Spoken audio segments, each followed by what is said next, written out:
शिवाजी राजे का और भगवे का। तर मित्रांनो, मी तुम्हाला प्रश्न विचारत आहे, कोण आहे छत्रपती शिवाजी महाराज, काय आहे त्यांचे कार्य? थांबा, मी सांगतोय, युगपुरुषाचे महापुरुषाचे कार्य। राष्ट्रमाता राजमाता जिजाऊसाहेब व स्वराज्य संकल्पक शहाजीराजे भोसले यांच्या पोटी 19 फेब्रुवारी 1630 रोजी छत्रपती शिवाजी महाराजांचा जन्म झाला। शिवजन्मापूर्वी महाराष्ट्रात स्वराज्य नव्हते। पुणे, इंदापूर, सुपे, चाकण या चार जागीरदारींचे छत्रपती शिवाजी महाराजांनी स्वराज्य निर्माण केले। दरीक वाड्यातील सर्व मावळ्यांना एकत्र करून अन्यायी, अत्याचारी, आदिलशाही, निजामशाही, मुघल बादशाही या सर्व शत्रूंचा मोड भरून राज्याला सुखी केले। वयाच्या 16व्या वर्षी तोरणा किल्ल्यावर बांधलेलं तोरण असेल, अफजल खानाचं वय, शाहिस्ते खानाची फजिती, आग्र्यावरून सुटका हे स्वराज्य निर्मितीचे कार्य पाहिले असता शिवबा नावाचं कुंवर जगाला आदर्श ठरवावं राज्य निर्माण करतं। हा मोठा चमत्कार नाही तर आविष्कार म्हणावं लागेल। म्हणून मला म्हणावं वाटतं, माझ्या राजाचं जगात कुठे मंदिर नाही, पण माझ्या राजामुळे देवदेवळात सुरक्षित राहिला। स्वराज्य संकल्पक शहाजीराजे भोसले यांच्या वाट्याला कायमच धावपळीचे विषय आले। शिवरायांची पहिली 6 वर्ष खूप धावपळ केली, तरी असल्या धावपळीत राष्ट्रमाता जिजाऊसाहेबांनी शिवरायांना उत्तम संस्कार दिले व शिक्षण दिले। तसेच जिजाऊसाहेब शिवरायांना रोज रामायणातील, महाभारतातील कथा सांगत व स्वराज्य निर्मितीसाठी प्रेरित करत। तसेच शिवरायांना जिजाऊसाहेब साधू संतांच्या चरित्रामधील गोष्टी सांगत।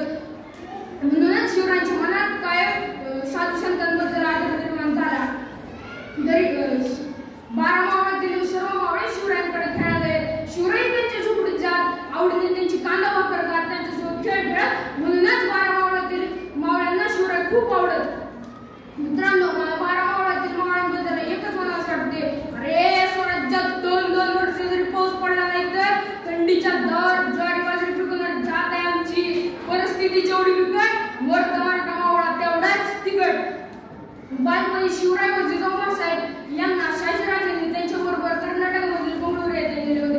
तिथेच स्वराज्य संकल्पक शहाजीराजे भोसले यांनी त्यांच्या मनातील स्वराज्य निर्मितीची संकल्पना शिवरायांच्या मनात कायम रुजवली। शहाजीराजांना आदिलशाहाने कर्नाटकामधील राज्य काबीज करण्यास पाठवले होते। यापूर्वी शहाजीराजांनी जिजाऊसाहेबांना शिवरायांना पुणे जहागीरीकडे पाठवले। पुणे जहागीरीकडे पाठवण्याच्या अगोदर शहाजीराजांनी शिवरायांना वाचनात व लेखनात पारंगत केले व त्यांच्याबरोबर घोडदळ, पायदळ, हत्तीदळ, सैन्यदळ व त्यांचे शूर विश्वासू सैन्याने पाठवले होते। पुणे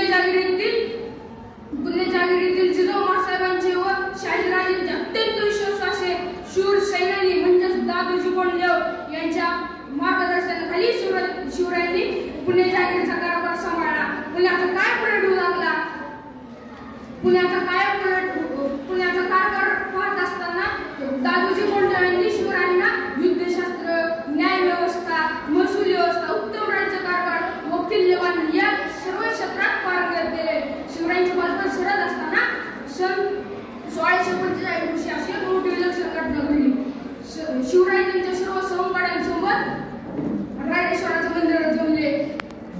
उपस्थित सर्व सवंगड्यांना शिवराय अत्यंत पोटतिडकीने स्वराज्य निर्मितीचे महत्त्व पटवून सांगत होते। असे शिवरायांचे आवेशपूर्ण बोलणे ऐकून सर्व तरुण मावळ्यांनी व शिवरायांनी स्वराज्य हेच आपले आता ध्येय, ही तर श्रींची इच्छा असे म्हणत सर्वांनी रायरेश्वरांची शपथ घेतली। शिवरायांनी 12 मावळ्यातील सर्व किल्ल्याची माहिती घेऊ लागले व हत्यारांचा जमा करू लागले।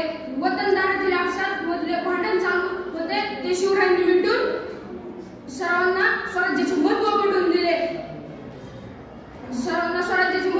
दिले। शिवाजी महाराजांनी स्वराज्य स्थापनेची शपथ घेतली असता त्यांनी तोरणा किल्ला जिंकून स्वराज्याचे तोरण बांधले। मग तिचे डागडुग चालू असताना त्यांना सापडलेल्या धनातून त्यांनी स्वराज्याची पहिली राजधानी राजगड किल्ला उभा केला।